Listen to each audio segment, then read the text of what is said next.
Assalamualaikum warahmatullahi wabarakatuh.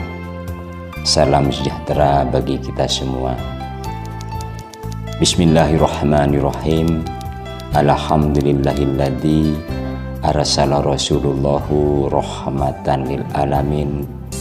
Wassalatu wassalam ala nabil amin imami mujahidin Sayyidina wa habibina wa maulana Muhammad wa ala alihi wa sahbihi ajma'in. Allahumma tariqal mustaqim tariqal anbiya wal mursalin. Allahumma ya musabbibal asbabi sabbib. Amma ba'd. Saudaraku sebangsa dan setanah air yang dimuliakan oleh Allah Subhanahu wa Ta'ala, dari prosesi penciptaan serta upaya-upaya ibadah yang sudah dilakukan, begitu juga dengan saudara-saudara kita di luar Islam. Sekiranya setelah mengikuti, menyimak konten YouTube Kasabullah Voice, ada sisi guna dan manfaatnya, kemudian akan diterapkan dalam kehidupan sehari-hari, dengan senang hati kami mengapresiasi. Salam santun dari Lembaga Dzikir Istiqomah Kasabullah Indonesia, dengan iringan doa hari ini lebih baik dibanding hari kemarin, dan hari esok lebih baik dibanding hari ini. Amin ya rabbal alamin. Saudaraku pecinta konten YouTube Kasabullah Voice yang berbahagia, yang setia mengikuti tasfiyah tarbiyah dari Lembaga Dzikir Istiqomah Kasabullah, yang selanjutnya dijadikan salah satu literasi untuk berbenah diri, khususnya dalam membangun keimanan, bagaimana caranya mengabdi kepada Allah dan Rasul-Nya secara benar, bagaimana caranya berbakti kepada kedua orang tua secara benar, dan bagaimana caranya menebar cinta dan kasih sayang kepada seluruh ciptaan Allah juga secara benar. Begitu juga guru sampaikan kepada seluruh santriwan, santriwati, jajaran pengurus pusat, jajaran pengurus daerah dan cabang yang tersebar di seluruh wilayah Indonesia.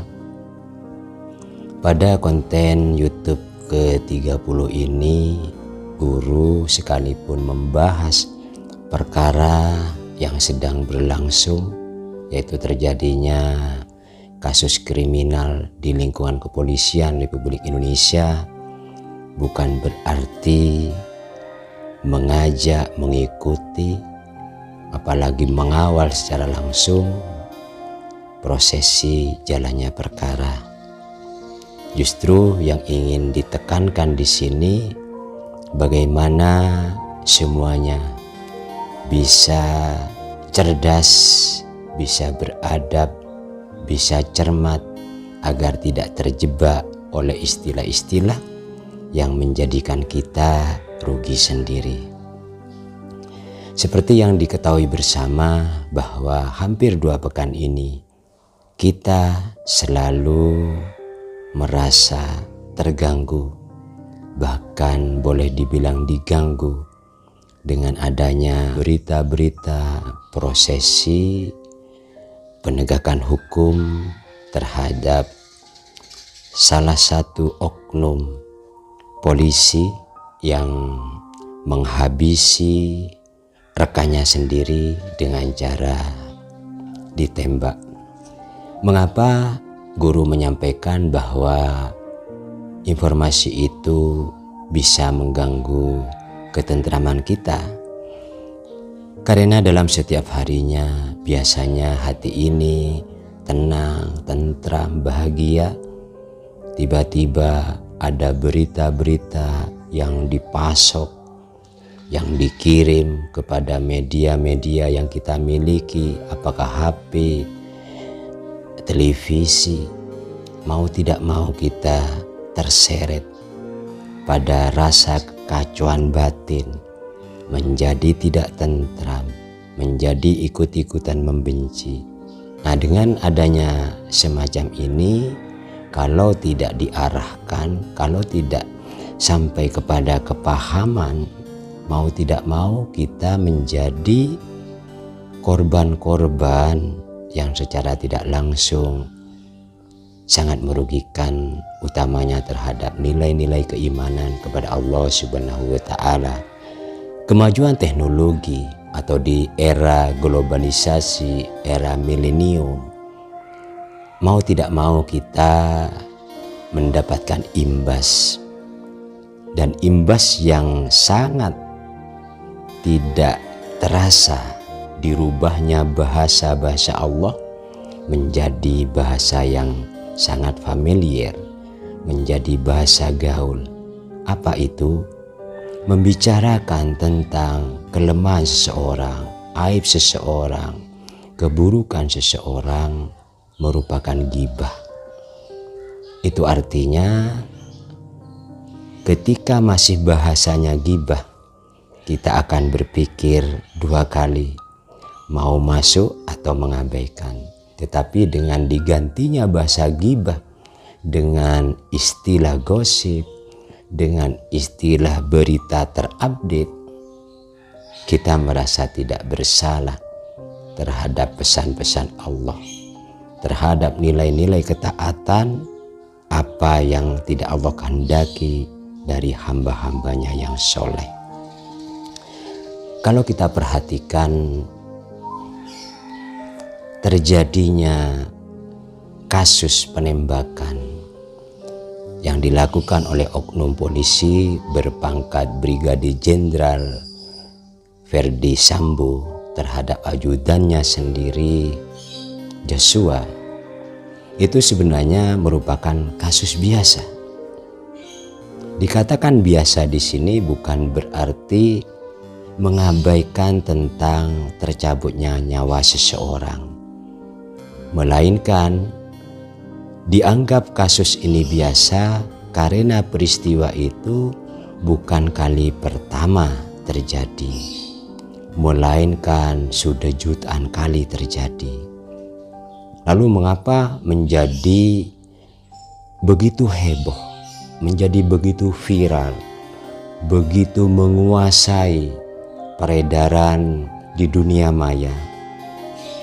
Karena pelakunya adalah sosok yang semestinya melakukan penegakan disiplin, melakukan penegakan hukum, justru mengocar-ngacir, justru mengacaukan, mengacak-ngacak supremasi hukum.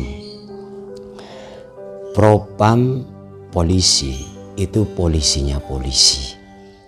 Jadi kalau polisinya polisi sudah melakukan bentuk-bentuk kriminal, bisa dibayangkan apa yang terjadi terhadap penegakan hukum yang ada di bumi pertiwi ini. Ketika bahasa ghibah diganti menjadi gosip, diganti menjadi berita terupdate, kita dengan nyamannya bahkan berselera sekali menunggu-nunggu, menanti-nanti, bahkan mencari tahu tentang perkembangan kasus seseorang, kejahatan seseorang. Sedangkan Allah sendiri memberikan pesan, ya ayyuhalladzina amanuttanibu katsiran minaz-zanni inna ba'daz-zanni ismu. Apa kata Allah? Hai orang-orang beriman. Nah, kita ini kan yang mengaku orang yang beriman. Jauhi kebanyakan purbasangka. Apa purbasangka? Purbasangka itu ya menuduh, suudon. Sedangkan kasus-kasus itu jauh selayang pandang dari mata kita, dan kita begitu mendapatkan berita, begitu meyakini, dan akhirnya kita menjadi orang yang sangat konyol Pertama, meyakini dalam informasi pertama, kemudian ada informasi kedua, meninggalkan apa yang kita yakini pertama dan percaya kepada apa yang diyakini informasi terakhir. Padahal nanti ujung-ujungnya dari yang apa kita percaya ini masih ada lagi dan mencabut kepercayaan yang sebelumnya sampai akhirnya menjadi keputusan hakim. Itu baru final. Kalau Allah memberikan suatu pesan bahwa dalam purba sangka itu sebagian adalah dosa.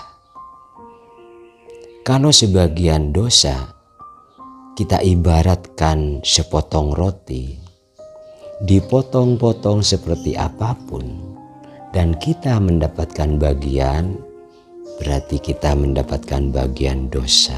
Dan itulah yang tanpa kita sadari kita bersemangat sekali, berselera sekali untuk mendapatkan potongan-potongan dosa.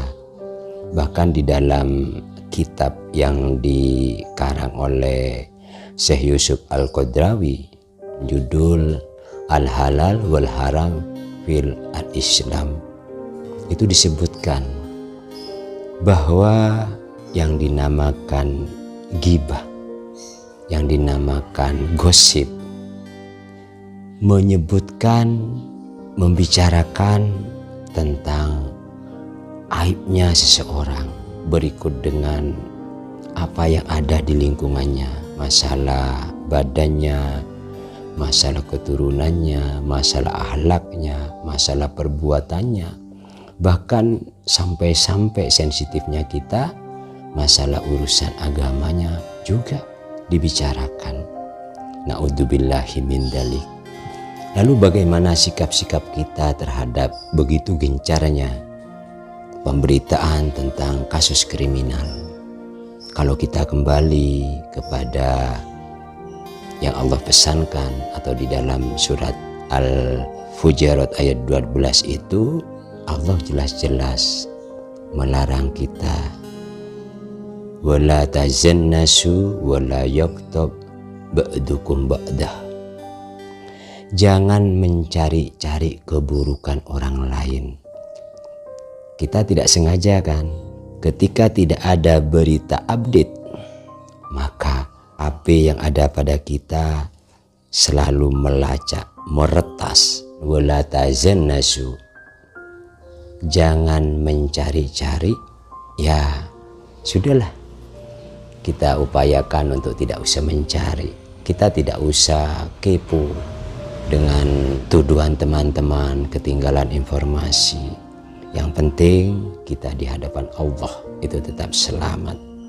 Maksudnya mencari-cari keburukan ketika mungkin pada saat kita melihat TV tidak ada sajian, tidak ada berita terupdate tentang kasus kriminal itu, kita yang aktif melacak, meretas informasi-informasi yang ada di medsos, yang ada pada HP kita melalui aplikasi YouTube, aplikasi Facebook, aplikasi Instagram, Twitter, TikTok, snack video.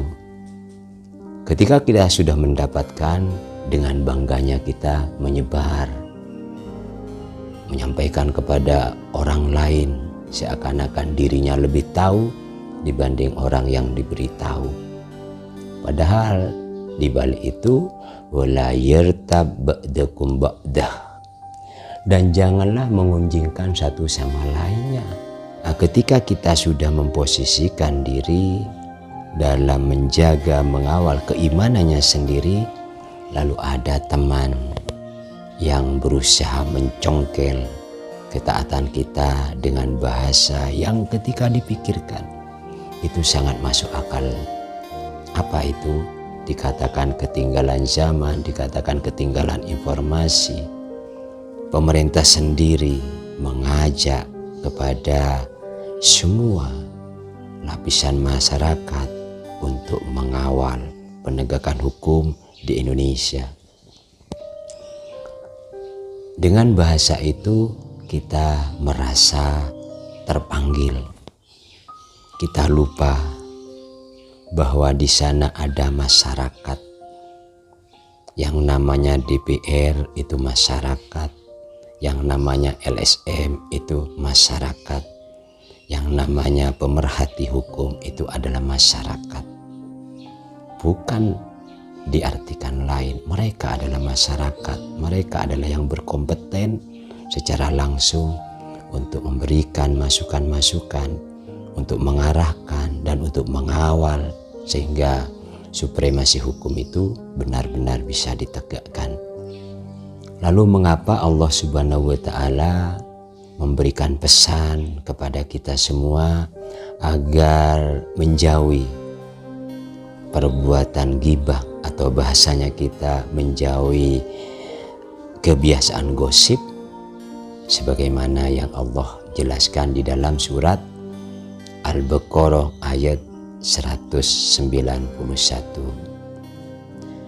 A'udzubillahi minasyaitonirrajim. Bismillahirrahmanirrahim. Al-fitnatu asyaddu minal qatl. Dan memfitnah itu atau purbasangka lebih kejam dari pembunuhan.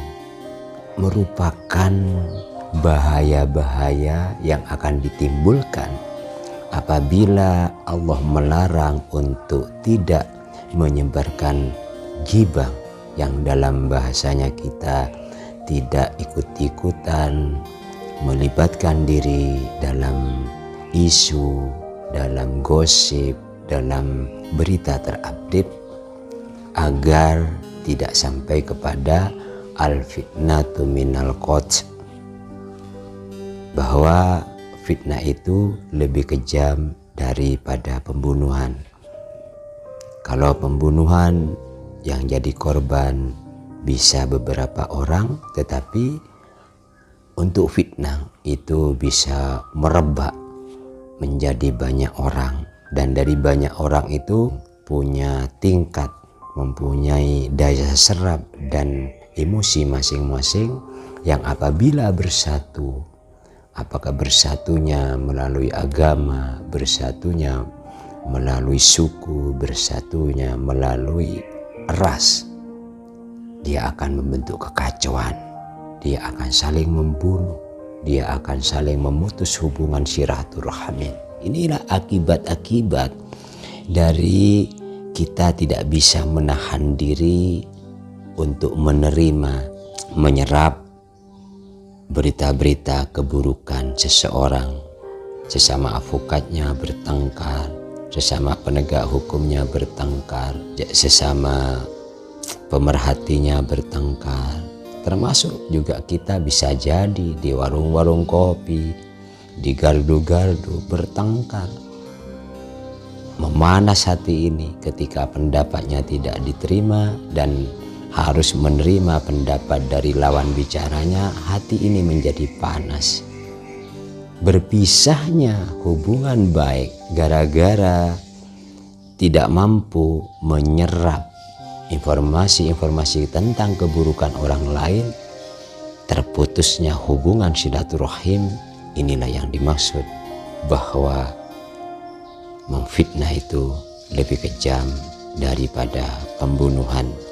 Bahkan Rasulullah Muhammad SAW juga memberikan pengarahan kepada umatnya apabila ada pelanggaran hukum, ada kemungkaran-kemungkaran, bisa diatasi dengan beberapa tipikal, dengan beberapa cara. Di antaranya maro'a minkum mungkaran. Dan apabila dirimu menjumpai kemungkaran, pelanggaran-pelanggaran hukum, apakah hukum positif, apakah hukum norma masyarakat, apakah hukum agama, maka falyughayyiru biyadi, ditangani oleh mereka-mereka yang mempunyai kekuasaan, atau tangani, atasi dengan tanganmu. Jadi tangan ini merupakan kekuasaan kekuasaan yang dibentuk oleh pemerintah, kekuasaan yang dibentuk oleh masyarakat.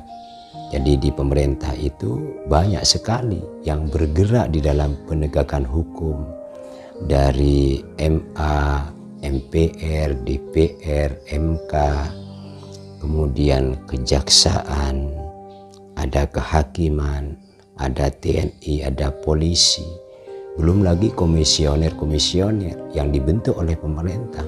Apakah itu HAM, pelindungan terhadap korban-korban, belum lagi badan-badan atau komunitas yang dibentuk oleh masyarakat seperti pengacara, pemerhati hukum lainnya. Nah, ketika kita sudah tidak punya kewenangan di dalam apa yang menjadi panggilan tugas mengatasi masalah, di sana Rasulullah Shallallahu Alaihi Wasallam masih memberikan peluang lagi. Fa illam yastati fa bilisan. Atasi mereka dengan ucapan, dengan lisan. Nah, ini bukan ranahnya kita lagi, melainkan ranahnya mereka yang bergerak di bidang kritisi, di bidang pemerhati hukum-hukum, baik hukum pidana, hukum pidata, maupun hukum konvensional lainnya. Dan baru wilayahnya kita adalah fa illam yastati fa biqalbi. Dan bila tidak ada di antara keduanya, maka selesaikan pelanggaran-pelanggaran hukum atau kemungkaran-kemungkaran, kejahatan-kejahatan itu dengan cara berdoa. Nah, kalau semuanya nanti turun tangan, kita yang tidak punya kompetensi secara langsung atau tidak mempunyai kapasitas yang diakui sebagai komunitas yang bergerak di dalam penegakan hukum, ikut bicara, maka yang terjadi adalah hanya akan meramaikan, mengacaukan, mengaburkan prosesi penegakan hukum yang terjadi di Indonesia. Sekalipun di dalam arahan Rasulullah yang terakhir itu mempunyai nilai-nilai yang boleh dikatakan lemah. Apa kelemahannya? Wadzalika adaful iman. Jadi selemah-lemahnya orang apabila mengatasi masalah cuma dengan berdoa saja. Tetapi itu lebih baik dibanding kita ikut bersuara, suaranya ke atas tidak didengar, justru merambah ke kanan kiri, atau rakyat biasa yang tidak tahu kepastiannya justru membias kepada mereka yang mungkin punya pola pemikiran seperti kita. Dan bisa jadi kekuatan-kekuatan ini akan menggunakan perahu agama, akan menggunakan perahu suku, akan menggunakan perahu ras, atau dalam arti yang lebih singkat akan membentuk kekacauan. Dan kekacauan ini mau tidak mau akan mengancam keutuhan NKRI. Dan kita akan bertanggung jawab apabila di saat penegakan hukum ini masih berlangsung, lalu ada berita-berita hoax yang dimunculkan dari konten-konten yang sekedar iseng melampiaskan kebencian, yang melampiaskan secara kesukuan, secara agama, dijaring oleh cybercrime agar kekhawatiran-kekhawatiran yang mengancam keutuhan NKRI akibat dari adanya kelompok-kelompok yang menggunakan agama, kelompok-kelompok yang menggunakan ras, kelompok-kelompok yang menggunakan suku tidak bisa berkembang. Jadi tahapan-tahapan larangan dari Allah dari surat Al-Hujurat 12 agar kita tidak tertarik untuk menyebarkan, untuk membicarakan tentang kelemahan seseorang, aib seseorang, ini agar tidak membias menjadi lebih buruk lagi, sebagaimana yang disebutkan oleh Allah Subhanahu wa taala di dalam surat Al-Baqarah ayat 191. Dan fitnah-fitnah yang dikhawatirkan itu bisa secara langsung kita rasakan, baik secara pemerintahan maupun secara pribadi. Secara pemerintahan, misalnya pemerintah memikirkan solusi bagaimana bisa membangun ekonomi pasca Covid, kemudian institusi yang lain juga memberdayakan pasca Covid, malah mengarah kepada perkara yang sedang berlangsung, yaitu terjadinya kasus kriminal di lingkungan kepolisian. Dengan begitu, apabila kita secara sadar tidak mempunyai kriteria sesuai dengan apa yang disarankan oleh Rasulullah Muhammad SAW, sebaiknya bisa menahan diri untuk tidak ikut-ikutan berkomentar, karena komentar-komentar kita yang didasari dengan kebencian, didasari dengan ketidaksukaan, bahkan boleh jadi didasari rasa dendam, tidak akan pernah mempunyai andil sedikit pun untuk menegakkan supremasi hukum, terkecuali apa yang didasari dengan kebencian, ketidaksukaan, dan rasa dendam hanya akan sampai kepada mereka-mereka yang mempunyai perasaan sama, sehingga peluang-peluang melalui komentar kita akan menjadikan wadah melalui jalur agama, melalui jalur suku, melalui jalur ras. Mereka saling akan berhadapan untuk saling melukai, memutus hubungan silaturahim, bahkan bisa saling menghabisi. Kalau itu yang terjadi, maka apa yang dijadikan judul dalam konten YouTube Kasabullah Voice ke-30 ini benar-benar terjadi, yaitu trompet setan Verdi Sambo telah dibunyikan. Sebaiknya semua merapatkan barisan, sadar kepada dirinya untuk menggunakan fase ketiga, yaitu berdoa, berharap kepada keagungan Allah agar para penegak hukum Allah rahmati dengan amanah, agar para pemerhati hukum bisa mengawal, bisa mengantarkan tegaknya hukum di Indonesia, dan kita bisa hidup berdampingan menjaga keutuhan RKRI dengan memperkuat persatuan dan kesatuan. Terima kasih. Usikum wa nasibi taqullah. Wassalamualaikum warahmatullahi wabarakatuh.